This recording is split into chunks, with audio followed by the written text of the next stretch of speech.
Hi అండి. మనం వాస్తవాలు మాట్లాడినప్పుడు కొంతమంది విరుచుకుపడతా ఉంటారు. వాళ్ళ అభిమానులు కావచ్చు, లేకుంటే మిగతా వాళ్ళు కావచ్చు.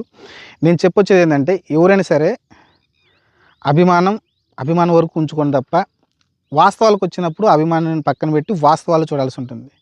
మన అభిమాని హీరో ఎవరినైనా కత్తితో పొడిస్తే, మనం దాన్ని సమర్థిస్తామా చెప్పండి?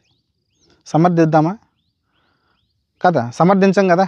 మన హీరో తప్పు చేశాడని ఆహ్, జైలుకెళ్ళాల్సిందే. కాబట్టి తప్పదు. కాబట్టి నేనేం చెప్తున్నానంటే, పవన్ కళ్యాణ్ గారికి సూపర్ 6 మీద బాధ్యత ఉందా లేదా నేనైతే నేనైతే ఒక వీడియో రిలీజ్ చేశాను. ఎందుకంటే సూపర్ 6 యాక్చువల్‌గా ఆయన చతుర్ముఖ వ్యూహం ఏదో చెప్పాడు. దాంట్లో కొన్ని చెప్పుకొచ్చారు. అది పక్కకెళ్ళిపోయింది అనేది రకరకాలుగా చెప్పుకొచ్చారు. పక్కకెళ్ళిపోయింది. తర్వాత పొత్తు పెట్టుకున్నారు. కూటమి ముందుకెళ్ళినప్పుడు సూపర్ 6 మెయిన్ హైలైట్ అయింది. పవన్ కళ్యాణ్ గారు ఇయన్నీ సైడ్ అయిపోయినాయి. సూపర్ 6 హైలైట్ అయింది.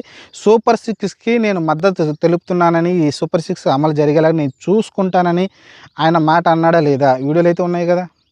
వీడియో ప్రూఫ్‌లు ఉన్నాయి గదా! మీరు ఒకసారి యూట్యూబ్‌లో కొడితే వస్తాయి గదా! సూపర్ 6 గురించి పవన్ కళ్యాణ్ ఏం మాట్లాడారో, లేకుంటే సూపర్ 6 గురించి నాకు సంబంధం లేదు. సూపర్ 6 అమలైతే లేవు, నాకు సంబంధం లేదు. అది టీడీపీకే సంబంధం, జనసేనకి ఎలాంటి సంబంధం లేదని ఎక్కడ చెప్పలేదు గదా! సూపర్ 6 అమలు చేసే బాధ్యత నాది. ఖచ్చితంగా అయి కంప్లీట్ చేసి తీరుతాం. రీసెంట్‌గా ఎందుకు మోడీ గారు అమరావతి పునర్ప్రారంభం వచ్చినప్పుడు సూపర్ 6 ఏదైతే ఉన్నాయో అవి వాటిని ఇంప్లిమెంట్ చేసే ప్రయత్నం చేస్తున్నాం. అవి త్వరగా కంప్లీట్ చేస్తామని చెప్పుకొచ్చారు గదా!